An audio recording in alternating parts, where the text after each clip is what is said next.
So now start the case study problem on marginal costing. That is 2014 question paper they are asked. So see here, from the following data, which product would be recommended and why to be manufactured in a factory, time being the key factor. ಅಂದರೆ ಕಂಪನಿದಲ್ಲಿ ಯಾವ ಪ್ರಾಡಕ್ಟನ್ನು ನೀವು use ಮಾಡ್ತೀರಾ, ಅವ್ರು ಯಾವ ಪ್ರಾಡಕ್ಟನ್ನು ನೀವು recommend ಮಾಡ್ತೀರಾ. They are the two products are there, that is product X and product Y. So in that, which product you have to recommend and why to be manufactured from the factory, from the point of the key factor. Okay, so see here, there are the two products are there, product X, product Y. So they are given for their information. Direct material is 48 and 28, direct labor is 10, 8, and overhead are there. Variable overhead is per hour is 3 rupees.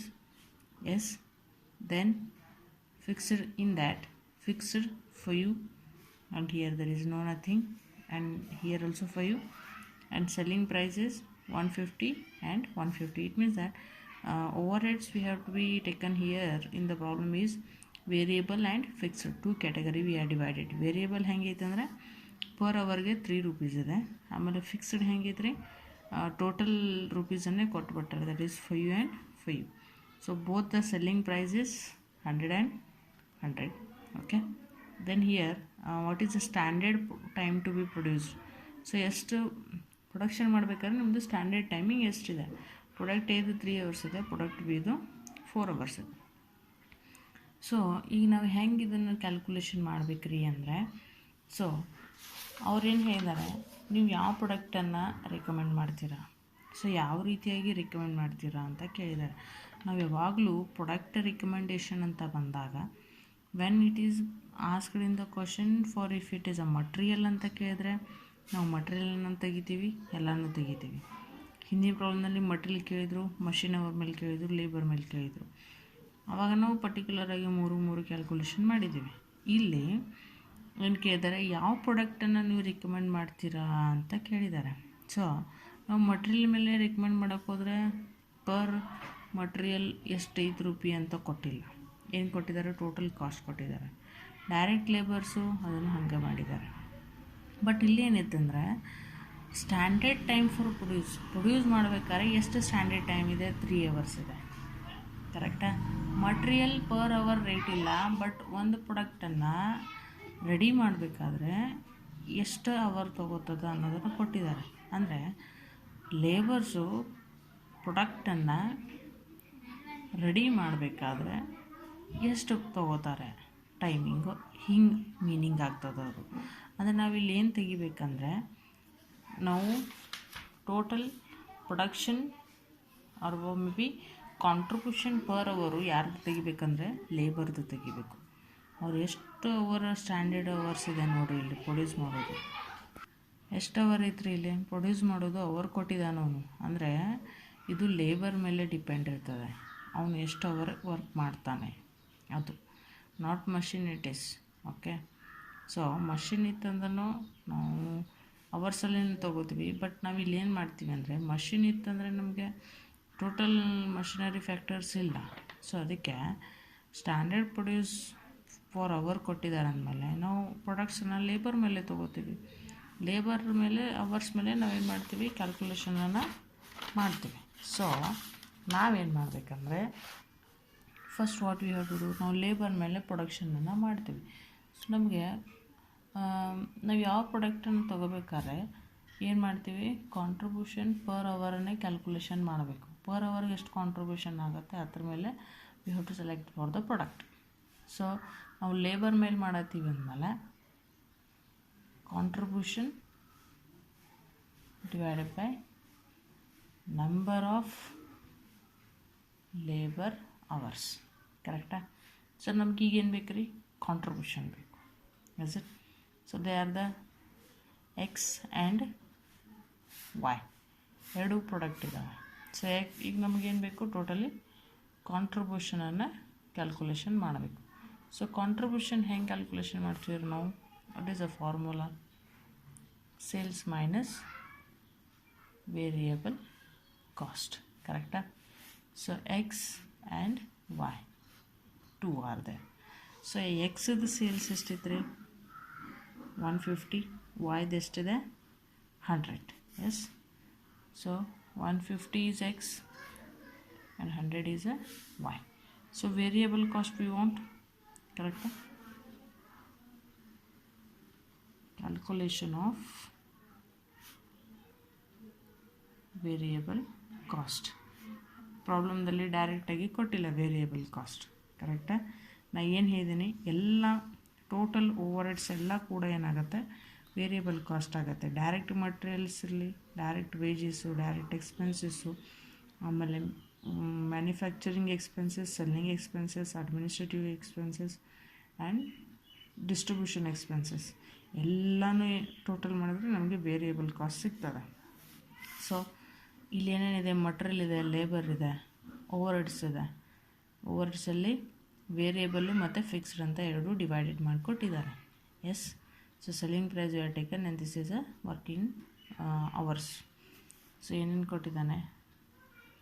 Direct material, direct wages ಇದೆ, ಆಮೇಲೆ overhead ಇದೆ. Yes. ಓವರ್ ಹೆಡ್ಡಲ್ಲಿ variable cost ತಗೋಬೇಕು. ವೇರಿಯಬಲ್ನ ಅಷ್ಟೇ ತೊಗೋಬೇಕು, fixed ತೊಗೊಳ್ಳೋದಿಲ್ಲ. Yes. So here X and Y, X ಮತ್ತು ವೈ ಅಂತ ತಗೋಬೇಕು. ಸರ್ ನೋಡಿರಿ ಅವ್ರದ್ದು ಎಷ್ಟೆಷ್ಟಿದೆ. he having 48 material, here 28 material. Direct labor is 10 here and here is 8. Then variable you can see. Variable cost ಏನೈತ್ರಿ? 3 per hour. 3 per hour ಇದೆ. ಕರೆಕ್ಟಾ? Variable cost 3 per hour ಇದೆ. So ಎಕ್ಸ್ದು 3 per hour into, so ಎಕ್ಸ್ದು production rate ಎಷ್ಟೈತ್ರಿ? 3 hours. ₹3 ಅಂದರೆ ಎಷ್ಟಾಯ್ತು ಇದು? 9. Same ಎಷ್ಟು ಅವರ್ ಕೆಲಸ ಮಾಡಿದ್ರಿ ಮಷೀನು? 4 hours into ₹3. ಯಾಕಂದರೆ ವೇರಿಯಬಲ್ ಏನೈತ್ರಿ ನಿಮ್ಮದು? ₹3 ಇದೆ ಪರ್ ಅವರ್ಗೆ. ಸೊ ಮಷಿನ್ ಕೆಲಸ ಮಾಡಿದ್ದಿಲ್ಲಿ 3 ಅವರು. ಎಸ್. ಇಲ್ಲಿ ಕೆಲಸ ಮಾಡಿದ್ದು 4 hours. ಸೊ 4 ಮೂರಲೇ ಎಷ್ಟಾಯ್ತು ಇಲ್ಲಿ? 12. ಕರೆಕ್ಟಾ? ಸೊ ನಾವು you can total it. This is 67 and this is 48. This is your variable cost. ಕರೆಕ್ಟಾ? ಸೊ ಇದನ್ನು ಇಲ್ಲಿ ತಗೋರಿ. 67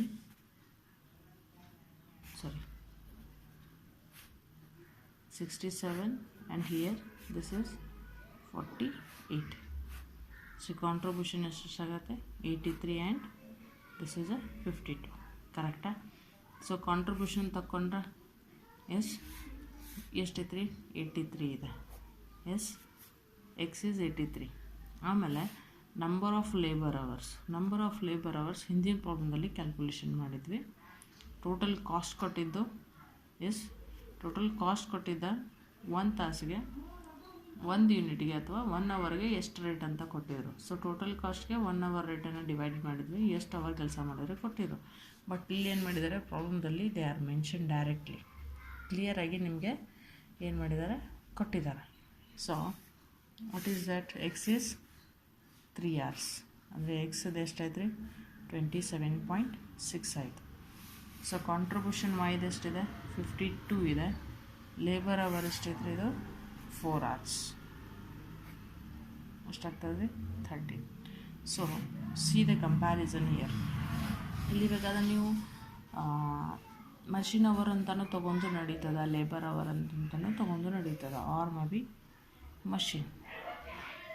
ಮಷಿನ್ ಅವರ್ ಅಂತಲೂ ತೊಗೊಂಡು ನಡೀತದೆ, ಏನೂ ಪ್ರಾಬ್ಲಮ್ ಇಲ್ಲ. ಓಕೆ. ಸೊ ಅಂದರೆ ನೀವು ಪ್ರೊಡಕ್ಷನ್ ಮ್ಯಾನುಫ್ಯಾಕ್ಚರಿಂಗ್ ಕಂಪನಿ ಇದೆ, ಅದಕ್ಕೆ ನಾವೇನು ಮಾಡ್ತೀವಿ, ಯಾವುದು ಪ್ರಾಡಕ್ಟ್ ನೀವು ರಿಕಮೆಂಡ್ ಮಾಡ್ತೀರ ಅಂತ ಕೇಳಿದಾರೆ ಅಂದರೆ ನೀವು ಮ್ಯಾನುಫ್ಯಾಕ್ಚರಿಂಗ್ ಆದರೆ ಮಷಿನ್ ಮೇಲೇನೂ ಕೊಡ್ಬೋದು, ಲೇಬರ್ ಮೇಲೇನೂ ಕೊಡ್ಬೋದು. ಸೊ ಈಗ ನೋಡ್ರಿ, ಕಾಂಟ್ರಿಬ್ಯೂಷನ್ ಪರ್ ಅವರ್ ಎಕ್ಸ್ದು ಹೆಚ್ಚಾಗಿತ್ತು, ವಾಯ್ದು ಹೆಚ್ಚಾಗೈತಿ. ಎಕ್ಸ್ದು ಹೆಚ್ಚಾಗಿದೆ 27.6 ಪರ್ ಅವರ್ ಕಾಂಟ್ರಿಬ್ಯೂಷನ್ ಇರೋದು ಹೆಚ್ಚಿದೆ. ಆಮೇಲೆ ನಾವು ರಿಕಮೆಂಡೇಷನ್ ಯಾವ್ದು ಕೊಡ್ತೀವಿ, the A is we are recommended for the X is we have to recommend for the factory, can take the material for the first is a X value, correct. So ಈ ರೀತಿ simple case study ಕೇಳ್ತಾರೆ. Only for basis of manufacturer or may in the basis of labour. ಮ್ಯಾನುಫ್ಯಾಕ್ಚರದು ನಡೀತದೆ, machine ಅಂತ ತೊಗೊಂಡ್ರೂ ನಡೀತದೆ. Okay, so ನಾವು we will start from case study solving on 2015 question paper. So ಎಲ್ಲ ಕ್ವಶನ್ ಪೇಪರಲ್ಲಿ ಡಿಫ್ರೆಂಟ್ಸ್ ಇದ್ದಾವೆ. So be careful, you can do study well. ಇದ್ರ ಮೇಲೆ ಇದು ಬಿಟ್ಟು ಯಾವ ಬರೋಂಗಿಲ್ಲ, ಇದೇ ಬರ್ತದೆ, ನೋ ಪ್ರಾಬ್ಲಮ್. ಎಲ್ಲ ಮಾಡೆಲ್ಸನ್ನು ಸ್ಟಡಿ ಮಾಡಿರಿ ಕೇರ್ಫುಲ್ಲಾಗಿ. ಸೊ ಇದರಲ್ಲಿ ಏನಿದ್ದಾರೆ, the following particulars R extracted from the records of the company. So in that they are the 2 products are there, product A and product B. So see here, sales is 100 for the A and B is 120. Then consumption of material ಎಷ್ಟು consumption ಮಾಡಿದ್ದಾರೆ ಇಲ್ರಿ, material rate ಕೊಟ್ಟಿದ್ದಾರೆ 2 kg, consumption ಎಷ್ಟು ಮಾಡಿದ್ದಾರೆ 2 kg, ಇಲ್ಲಿ 3 kgs. ಆಮೇಲೆ material cost ಎಷ್ಟಿದೆ, ₹10 ಇದೆ, ₹15. Then direct wages is ₹15 and ₹10. Then here direct expenses ₹5, ₹6. ಆಮೇಲೆ overheads expenses they are to classified as a fixed and variable. Fixed 5 ಇದೆ, ಈಚ್ ಕಡೆ 10 ಇದೆ. ಆಮೇಲೆ ವೇರಿಯೇಬಲ್ 5 ಇದೆ, 15 ಇದೆ, ₹20 ಇದೆ. So comment on profitability of the product, both use same Ra materials. So ಎರಡೂ product same materials use ಮಾಡಿದ್ದಾರೆ. So use ಮಾಡಿದರೆ ಅಲ್ಲಿ ಡೈರೆಕ್ಟ್ ವೇಜಸ್ ಪರ್ ಅವರ್ ಎಷ್ಟಿದ್ರಿ, ₹5 ಇದೆ. ಎಸ್, ಸೊ ಪ್ರಾಫಿಟಬಿಲಿಟಿ ಕಂಡು ಹಿಡಿಬೇಕು. ಇಲ್ಲಿ ಕೂಡ ಪ್ರಾಫಿಟ್ ಎಷ್ಟಾಗುತ್ತೆ ಅಂತ ಕೇಳಿದ್ದಾರೆ. Comment on the profit basis. Then they are given circumstances from the 3, that is the total sales potential in the units in limits and total sales potential in the value in limits. Okay, units ಇದ್ದಾಗ ಎಷ್ಟಾಗುತ್ತೆ, ಆಮೇಲೆ total sales ವ್ಯಾಲ್ಯೂದಲ್ಲಿ ಎಷ್ಟಾಗುತ್ತೆ ಅಂತ ಕೇಳಿದ್ದಾರೆ. ಆಮೇಲೆ ಲಾಸ್ಟದ್ದು raw materials in short supply, raw material short supply ಇದ್ದಂದರೆ ಎಷ್ಟಾಗ್ತದೆ ಅಂತ ಕೇಳಿದ್ದಾರೆ. ಥರ್ಡ್ ಕೇಸ್ ಅಂತೂ ನೀವು ಸಾಲ್ವ್ ಮಾಡಿದರೆ you people are very well. Total contribution divided by number of materials ಅಂತ ತೊಗೋತೀವಿ ನಾವು, contribution per unit short supply ಇತ್ತಂದ್ರೆ. ಸೊ ಇಲ್ಲಿ ಇವೇನು ಮಾಡಿದ್ದಾರೆ, ಪ್ರಾಡಕ್ಟ್ ಎ ಮತ್ತು ಪ್ರಾಡಕ್ಟ್ ಬಿ ಇವೇ ಏನಿದ್ದಾವೆ ಪರ್ ಯೂನಿಟಲ್ಲಿನ ವ್ಯಾಲ್ಯೂಸನ್ನು ಕೊಟ್ಟಿದ್ದಾರೆ. ಆಮೇಲೆ ಅಂದರೆ 1 ಯೂನಿಟ್ಗೆ ಎಷ್ಟೆಷ್ಟೆಲ್ಲ ಹತ್ತದೆ ಅಂತ ಹೇಳಿದ್ದಾರೆ. First total sales potential in units is limited. Units limited ಇದ್ದಾಗ ಟೋಟಲ್ ಸೇಲ್ಸ್ ಪೊಟೆನ್ಷಿಯಲ್ ಎಷ್ಟಾಗತ್ತೆ ಅಂತ ಕೇಳಿದ್ದಾರೆ. So total sales potential units ಇದ್ದಾಗ ಎಷ್ಟಾಗತ್ತೆ ಅಂತ ಕೇಳಿದ್ದಾರೆ ಅಂದಮೇಲೆ ನಾವು ಟೋಟಲ್ ಸೇಲ್ಸನ್ನೇ ಕ್ಯಾಲ್ಕುಲೇಷನ್ ಮಾಡಬೇಕಲ್ಲ. Yes, so total sales potential units limit ಅಂತ ಇತ್ತಂದರೆ ನಾವೇನು ಕ್ಯಾಲ್ಕುಲೇಷನ್ ಮಾಡಬೇಕಂದ್ರೆ 3 ಕೇಸಸ್ ಇದ್ದಾವೆ, 4 ಕೇಸ್ ಇದ್ದಾವೆ. ಒಂದು ಸೇಲ್ಸ್ ಪೊಟೆನ್ಷಿಯಲ್ ಯೂನಿಟ್ಸ್ ಲಿಮಿಟೆಡ್, ನಿಮ್ಮ ಕೇಸ್ ಸ್ಟಡಿ 1. ಎರಡನೇ question sales potential value limit ಇದ್ದಾಗ ಎಷ್ಟು ಬರ್ತದೆ, ರಾ ಮಟೀರಿಯಲ್ ಶಾರ್ಟ್ ಇದ್ದಾಗ ಎಷ್ಟು ಬರ್ತದೆ, ಆಮೇಲೆ ಟೋಟಲ್ ನಿಮ್ಮದು ಪ್ರಾಫಿಟಬಿಲಿಟಿ ಕನ್ಸರ್ನ್ ಏನಾಗುತ್ತೆ ಅಂತ ಕೇಳಿದ್ದಾರೆ. Yes, so first sales potential in units ಅಂತ ಕನ್ಸಿಡರ್ ಮಾಡಿದರೆ ನೀವೇನು ತೆಗಿಬೇಕಂದ್ರೆ ನೀವು ವೇರಿಯೇಬಲ್ ಕಾಸ್ಟನ್ನು ತೆಗಿಬೇಕು. ಓಕೆ, ಅಂದರೆ ಟೋಟಲ್ ನಿಮ್ಮ ಸೇಲ್ಸಲ್ಲಿ ವೇರಿಯೇಬಲ್ ಕಾಸ್ಟನ್ನು ತೆಗೆದ್ರೆ ನಿಮಗೆ ಟೋಟಲ್ ಎಷ್ಟು ಯೂನಿಟ್ ನಿಮಗೆ ಸೇಲ್ಸ್ ಆಗುತ್ತೆ ಅಂತ ಆಟೋಮೆಟಿಕ್ಕಾಗಿ ಸಿಕ್ಬಿಡ್ತದೆ. ಓಕೆ, ಸೊ ಇಲ್ಲಿ ವೇರಿಯೇಬಲ್ ಕಾಸ್ಟ್ ಕ್ಯಾಲ್ಕುಲೇಷನ್ ಮಾಡಬೇಕಾದ್ರೆ 2 ಕಂಪನಿ ಇದ್ದಾವೆ, ಎ ಆ್ಯಂಡ್ ಬಿ. ನಾನು ಹೇಳಿದ್ದೀನಿ ನಿಮಗೆ ವೇರಿಯೇಬಲ್ ಕಾಸ್ಟ್ ಅಂದರೆ total material cost, direct material, direct labour, direct expenses, manufacturing expenses, selling, distribution, ಆಮೇಲೆ ಆಫೀಸ್ ಅಡ್ಮಿನಿಸ್ಟ್ರೇಟಿವ್ ಓವರ್ಹೆಡ್ಸ್ ಎಲ್ಲನೂ ಏನಾಗುತ್ತೆ ವೇರಿಯೇಬಲ್ ಕಾಸ್ಟ್ ಆಗ್ತದೆ ಅಂತ ಹೇಳಿದ್ದೇನೆ. ಸೊ ಇಲ್ಲಿ ಮಟೀರಿಯಲ್ ಕಾಸ್ಟ್ ಇದೆ, ಡೈರೆಕ್ಟ್ ವೇಜಸ್ ಇದೆ, ಡೈರೆಕ್ಟ್ ಎಕ್ಸ್ಪೆನ್ಸಸ್ ಇದೆ, ಓವರ್ಡ್ ಎಕ್ಸ್ಪೆನ್ಸಸ್. ಸೊ ಓವರ್ಡ್ ಎಕ್ಸ್ಪೆನ್ಸಸ್ಸಲ್ಲಿ ಇಲ್ಲಿ ವೇರಿಯೇಬಲ್ ಕಾಸ್ಟ್ ತೊಗೋಬೇಕಾದ್ರೆ don't consider for the fix, only you have to consider for variable cost. Okay, so ಏನೇನಿದೆ, material cost, direct wages, then direct expenses ಇದೆ, then overhead ಎಕ್ಸ್ಪೆನ್ಸಸ್ದಲ್ಲಿ variable ಅಂತ ತಗೋಬೇಕು.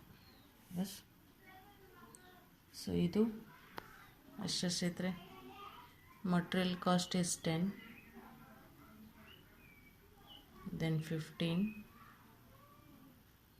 then 5, variable ಎಕ್ಸ್ದು variable ಎಷ್ಟಿದೆ, 15 ಇದೆ.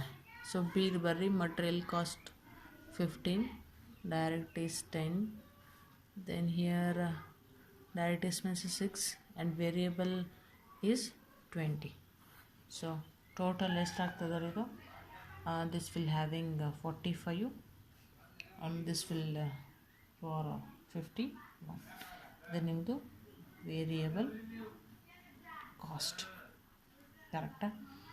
So ಇದು ಪರ್ ಯೂನಿಟ್ ಆಯ್ತು ನಿಮ್ಮದು ಪೊಟೆನ್ಷಿಯಲ್ ಸೇಲ್ಸ್. ಅಂದರೆ ನಿಮ್ಮದು ಇಷ್ಟು ವೇರಿಯಬಲ್ ಕಾಸ್ಟ್ ಇದೆ ಟೋಟಲ್ ಸೇಲ್ಸಲ್ಲಿ. ಸೇಲ್ಸ್ ಎಷ್ಟಿದೆ, 100 ಸೇಲ್ಸಲ್ಲಿ ಇಷ್ಟೆಷ್ಟು ನಿಮ್ಮದೆಲ್ಲ ಏನೈತ್ರೆ ವೇರಿಯಬಲ್ ಕಾಸ್ಟ್ ಇದೆ. So as per the value concern ಅಂತ ಬಂದಾಗ ನೀವೇನು ಮಾಡಬೇಕು, ಕಾಂಟ್ರಿಬ್ಯೂಷನನ್ನು ತಕ್ಕೋಬೇಕು. That is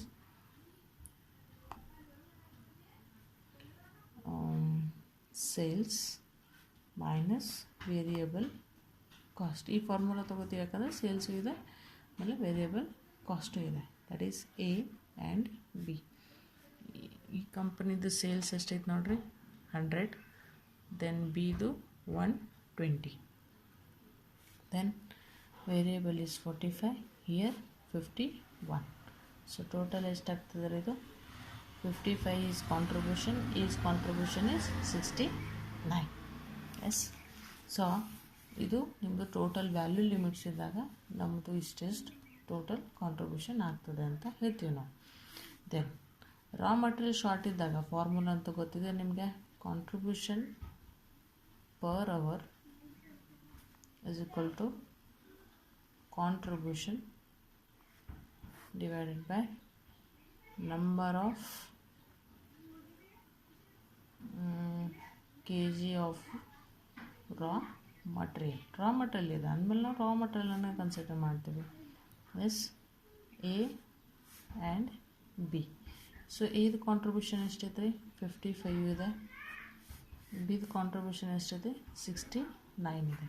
so number of hours material used ಮಾಡಿದ್ದು ಎಷ್ಟೈತೆ ರೀ, how many it is there for the number of hours material.